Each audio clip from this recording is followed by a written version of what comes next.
Okay, well, my name's actually Madeline M. Liebing, but I go by Maddie. The only person ever called me Madeline was my mom when I was in trouble.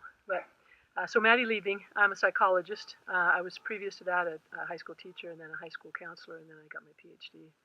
And I've been involved with the wilderness doing a lot of different things, but starting with some programs I did in high school as a high school counselor, and then starting, it was called, became Aspen Achievement Academy. It was called the Achievement Foundation and Wilderness Academy back in 1988 is when we started.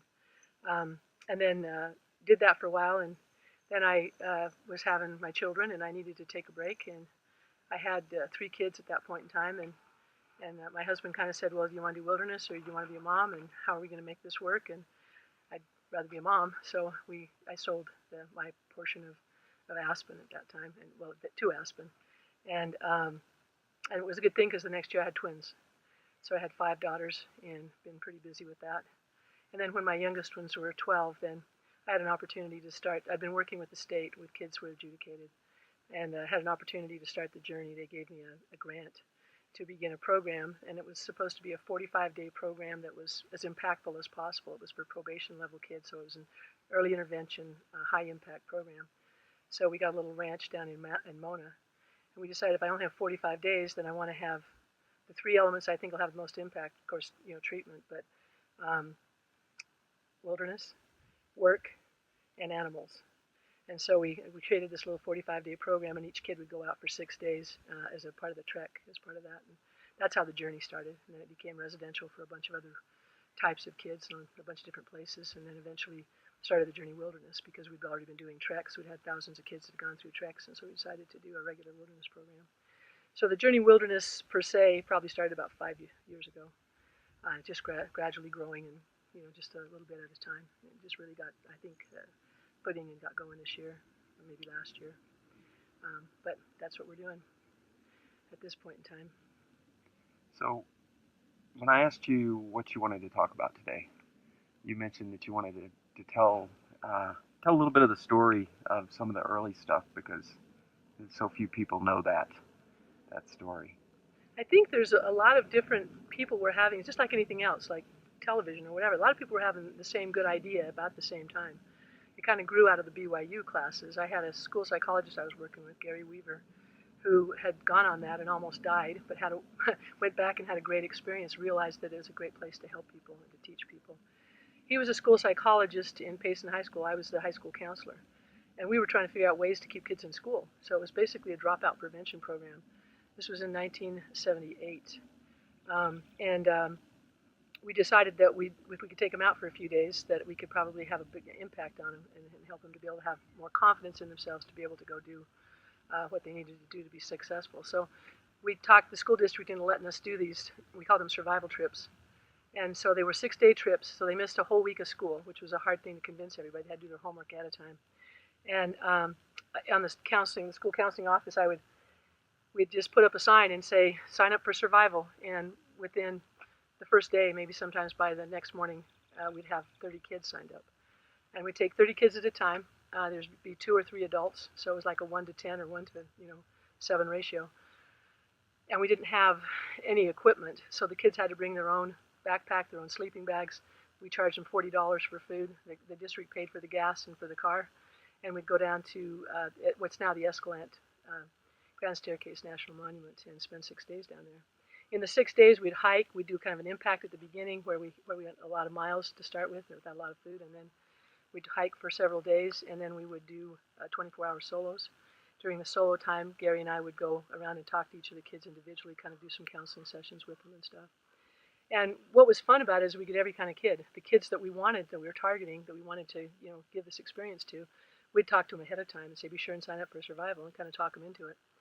And then the other kids would just sign up. So we'd have a cross section of kids. We'd have the student body president and cheerleaders and the football captain and every kind of kid that you can think of in that cross section, and such wonderful things would happen. I remember one time, this one girl, when we came back, she had made friends with one of the girls who was kind of an outlier, wasn't very popular, had problems with some substance abuse and stuff, and they were walking down the hall together, after this because they'd become good friends. and some of the kids started making fun of this other girl, and the girl that was with her was like student vice, vice president or something, and she walked up to those kids and said, "You don't talk like that to my friend. You have no idea what you're talking about. So just shut it," kind of a thing. And it was like, for them, it was eye openers to find out that we were all the same people. There was no makeup, there was no fancy clothes. We were all dirty together. We were all tired together, and it was just a wonderful experience. We just had a really good time. And so when I did my dissertation, because I was working on my PhD while I was a high school counselor, that's what I did my dissertation on. It was a combination of groups that we were doing and the wilderness experience. We called it the survival treks for the 6-day treks. So I'm curious. So on impact, what did the students have? Nothing. And it wasn't that far. I mean, what we'd do typically is by the time we got down to southern Utah, it was like 4 or 5 hours to try to get there. They were pretty antsy. So we'd open the door basically and we'd take off kind of on a dead run, whatever route we had, and just go as fast as we could. And then the people who had the other person or the other two people would take the packs around to another place where they would meet us. We'd usually catch up with our packs. So this would be like, say, 2 or 3 in the afternoon. And we'd just go as hard and fast as we could until about 10 o'clock. And then we'd find our packs. Then we'd do a night hike, typically, and then camp so that we were, kind of down in the canyons by the time we actually got our packs and stuff. But you had packs first night? Yes. Okay. We would have them. They'd get them by 10 o'clock or 11 o'clock. And so we'd usually get into camp around 12 or 1. And then, so we always did a night hike, too. And it had that cleansing process, of just kind of getting rid of everything. And I had one boy that came every year, sophomore year, junior year, senior year. His name was Elvin, cowboy. He couldn't leave without his cowboy boots, so he'd buy a pair of tennis shoes, Walmart or whatever, and carry his boots the whole time. So he'd have them with him. But he was always, had chew. He always had tobacco, and he knew he couldn't have it on the trip. And so in that impact hike, about a few hours in, I'd say, "Well, Elwin, have you got your stuff?" And he'd say, "Yeah." And I said, "Do you want to get rid of it?" And he'd say, "Yeah, I knew you'd ask me." So we'd get around and do a little ceremony, and he'd take his chew and pour it into the sand, and we'd cover it up, and crush the box, and and he'd be, clean for the week. By the next year, probably doing it again, but it gave him a chance to be able to, he had some pretty good experiences, and it was totally worth it to him to be able to do that, and he was totally open about it. By having the kids bring their own stuff, that we'd have to do a pack search. So that's why we had it set up that way. So we wanted to separate the kids from the packs for a few hours so that one of the staff could go through the packs. And sometimes we find marijuana, sometimes we find cigarettes, stuff like that. We had to make sure everything was clean. Anyway, we did that for like 8 years. Probably we'd do 2 in the spring and 1 in the fall at my school. And Gary, who was a school psychologist at 2 other schools, would do the same thing at the other schools. So there were probably hundreds and hundreds of kids that went through that program. But every year we'd have to go to the school board and say, "We want to do this again." And they'd say, "I don't know, it sounds pretty sketchy." So we'd bring all the parents for the kids who had gone before, and the parents would come in and say, "You need to let them do this. This was good for my kid. We had a good experience." And the main thing that I got in my dissertation was the main thing that it improved was their self-concept, their confidence in themselves, and their appreciation for their family. And that just happened in that 6 days, and it was enough to be a significant result of the dissertation.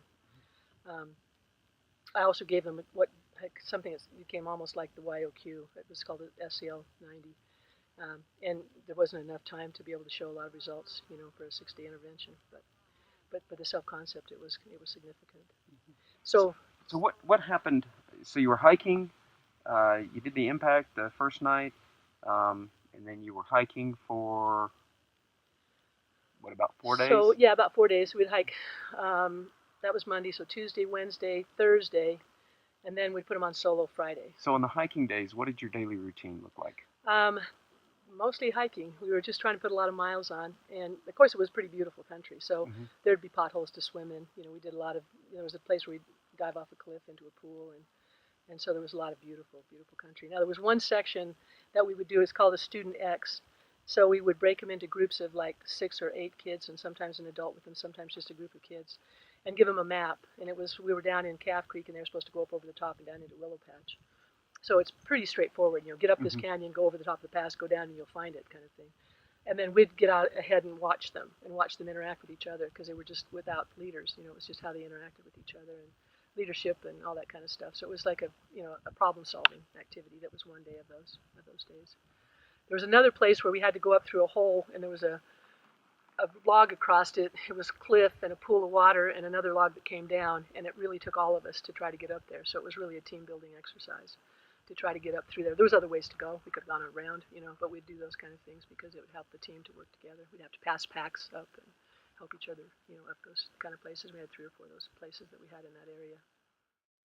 Thanks for watching. Please like this video and subscribe. The Primitivus project is made possible by the generous sponsorship of Wingate Wilderness Therapy. To learn more, visit wingatewilderness.therapy.com.